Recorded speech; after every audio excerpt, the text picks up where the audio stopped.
Teaser দেখেছি, trailer দেখেছি, but আমি খুব এনজয় করেছি। বাংলাদেশে এরকম করে শাকিব খানকে এত সুন্দর লেগেছে, এইভাবে তাকে আগে দেখা যায়নি। আমি খুব এনজয় করেছি।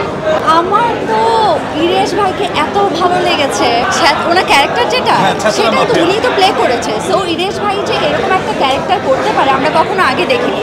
আমি ওনাকে খুবই এনজয় করেছি, স্ক্রিনে ওনাকে দেখতে খুবই ভালো লাগছিল এরকম অদ্ভুত একটা ক্যারেক্টারে।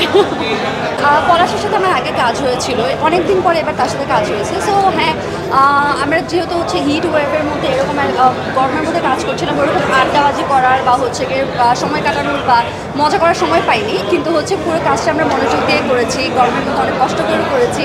আমি আশা করছি দর্শকরা পুরোটা হল দেখতে পাবে স্ক্রিনে। তুফান তো আমি দেখিয়েছি, মানে টিজার দেখেছি, ট্রেলার দেখেছি, বাট আমি খুব এনজয় করেছি। বাংলাদেশে এরকম করে শাকিব খানকে এত সুন্দর লেগেছে, এইভাবে তাকে আগে দেখা যায়নি। আমি খুব এনজয় করেছি। আমি অ্যাকচুয়ালি যেটা আমার কাছে মনে হয়, সব ধরনের সিনেমা হওয়া উচিত, যে একদিকে একদম এরকম অ্যাকশন সিনেমা, আরেকদিকে লাভ স্টোরি এবং সব টাইপের সিনেমা হোক, তখন একটা ইন্ডাস্ট্রি অ্যাকচুয়ালি আগে এগোতে পারে, সামনে এগোতে পারে। সো সেভাবেই রাফির এই সিনেমা তার মতো করে একসাথে দেখিয়েছে এবং আমি খুব এনজয় করেছি। এটা এরকমই সিনেমা, সব ধরনের সিনেমা হোক। আমার কি এই যে কোরবানি ঈদে কিছু কাজ করলাম, এর মধ্যে শেষ করলাম, সেগুলো গিয়ে কোরবানি ঈদে আসবে। আর এছাড়া দুটো সিনেমা করা হয়েছে আমার, সেগুলো পোস্ট প্রোডাকশনে কাজ চলছে। তো আপাতত এই পর্যন্ত ধীরে ধীরে কাজ করছি, সময় হলে অ্যানাউন্সমেন্ট হবে। আপাতত এতটুকুই বলতে পারি। আমি খুবই আশাবাদী, আমাদের সিনেমার বাজেট যতটুকু থাকে সেই তুলনায় আমরা সবাই এত অল্প সময়ের মধ্যে এত সুন্দর করে কাজগুলো ফুটিয়ে তুলতে পারি, সত্যি এটা প্রশংসনীয়।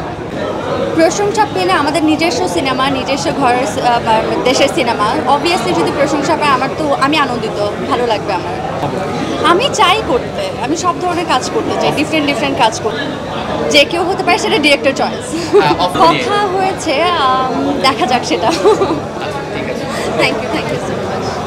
পলাশের সাথে আমার আগে কাজ হয়েছিল, অনেক দিন পরে এবার তার সাথে কাজ হয়েছে। সো হ্যাঁ, আমরা যেহেতু হিট ওয়েভের মধ্যে এরকম গরমের মধ্যে কাজ করছিলাম, ওরকম আড্ডাবাজি করার বা গিয়ে সময় কাটানোর বা মজা করার সময় পাইনি, কিন্তু পুরো কাজটা আমরা মনোযোগ দিয়ে করেছি, গরমের মধ্যে অনেক কষ্ট করে করেছি। আমি আশা করছি দর্শকরা পুরোটা হল দেখতে পাবে স্ক্রিনে।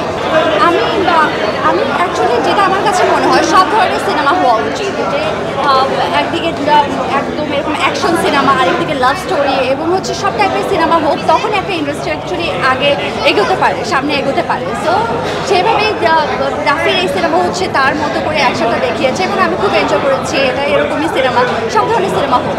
আমি খুবই আশাবাদী, আমাদের সিনেমার বাজেট যতটুকু থাকে সেই তুলনায় আমরা সবাই এত অল্প সময়ের মধ্যে এত সুন্দর করে কাজগুলো ফুটিয়ে তুলতে পারি, সত্যি এটা প্রশংসনীয়।